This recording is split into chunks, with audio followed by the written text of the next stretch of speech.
दिया, काटी रात भी बहुत बड़ा हिट था और चुम्मा भी बहुत ज्यादा अच्छा जा रहा है। जैसे कि आप लोगों ने देखा ही होगा, थोड़ी देर पहले पवन स्टार पवन सिंह की तरफ से एक पोस्ट किया गया है जिसमें दो महानुभाव दिख रहे हैं बॉलीवुड से जुड़े हुए। आपको बता दें, एक है बॉस्को सीजर और एक है सबीर अहमद। बॉस्को सीजर जो है दो लोग हैं, लेकिन एक लोग इस फोटो में आ रहे हैं। ये बहुत बड़े कोरियोग्राफर है, बॉलीवुड के बड़े बड़े एक्टर को इन्होंने हर गाने पे जो भी आइकॉनिक सॉन्ग्स होता है उस पर कोरियोग्राफ करते हैं, डांस सिखाते हैं। यानी बॉलीवुड में इनका एकदम दबदबा है। और दूसरे सबीर अहमद है, ये लिरिसिस्ट है। अच्छे अच्छे गाने जितने भी सुपर हिट होते हैं, ज़्यादातर गाने इनके होते हैं। जैसे बद्री की दुल्हनिया वाला गाना 300 मिलियन से ज़्यादा क्रॉस किया था।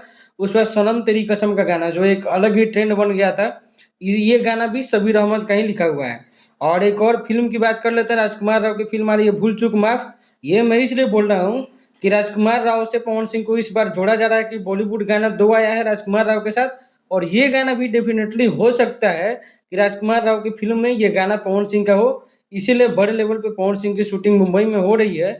और क्योंकि काफ़ी दिनों से आप देख रहे थे, 6-7 दिन से पवन सिंह की तरफ से कोई अपडेट नहीं आ रहा था, और ये एक बड़ा अपडेट निकल के सामने आया है। अगर ये बात सच हो जाए तो अलग ही लेवल का मजा आ जाए। लेकिन इतना तो श्योर है कि ये गाना बॉलीवुड का सबसे बड़ा हिट गाना होने वाला है। पिछले 2 गानों के मुकाबले बहुत ज़्यादा व्यूज जाएगा। चैनल को सब्सक्राइब करना नहीं भूलिएगा। मिलते हैं अगले वीडियो में अगले अपडेट के साथ। वीडियो देखने के लिए थैंक यू।